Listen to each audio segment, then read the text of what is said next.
Bonjour, je suis Hakim La'alam et je vous propose ma chronique du dimanche 7 juillet 2024. Elle s'intitule Dame Fabienne, sainte patronne du CRIF et manager en mercato cachère. Tout de même, comme les choses vont vite. Ainsi, je ne savais pas que le CRIF était en charge du recrutement à l'Olympique de Marseille. Peu cher qu'à cher. Et là, je découvre ce courrier daté du 5 juillet dernier, adressé par Madame Fabienne Bendayan, sainte patronne du Conseil représentatif des institutions juives de France, section Marseille-Provence, adressé au président de l'OM. Et que lui bafouille-t-elle, Dame Fabienne, au président du club phocéen? L'inviterait-elle à la bar mitzvah d'un de ses rejetons ou neveu boutonneux? Non, pensez-vous. Trop classique, trop basique, trop convenu. Par sa missive en mode droit au but, Dame Fabienne s'est carrément introduite dans les vestiaires, dans les douches et les chiottes de l'OM et s'est immiscée dans la vie sportive de ce prestigieux club.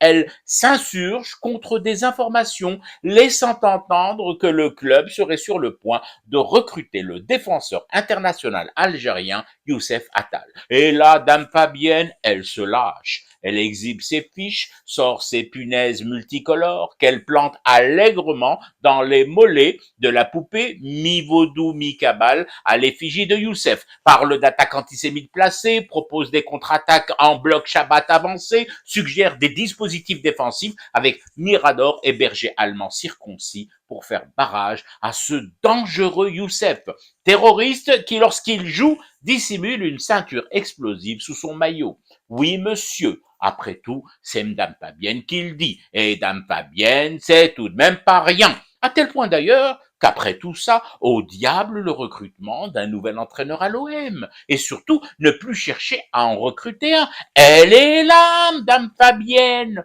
Elle va dire, et elle dit déjà, qui doit jouer au vélodrome, qui ne doit surtout pas enfouler la pelouse, qui peut même y être brûlé vif, incinéré au milieu du terrain, au cours d'un cérémonial tout chaud tout flamme, conclu, comme je le suppose, par un gentil dîner sur la Canebière au resto local du CRIF, et au cours duquel les convives chanteront en chœur « Ce soir, on vous met le feu ». On rigole, mais Dame Fabienne dicte la politique de recrutement d'un club français qui a été champion d'Europe.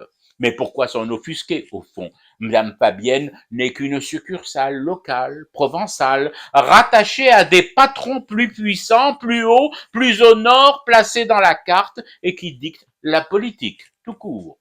Dame Fabienne joue en région alors que ses boss, à Paris, commandent le Bureau national des recruteurs toutes disciplines confondues, et dispose d'un restaurant plus grand, plus vaste et plus couru que celui de la nouvelle recruteuse de l'Olympique de Marseille. Quelle époque tout de même. Je veux bien que Robert Louis Dreyfus ait été le grand patron de l'Olympique de Marseille. Ah, Dreyfus et les Dreyfusards.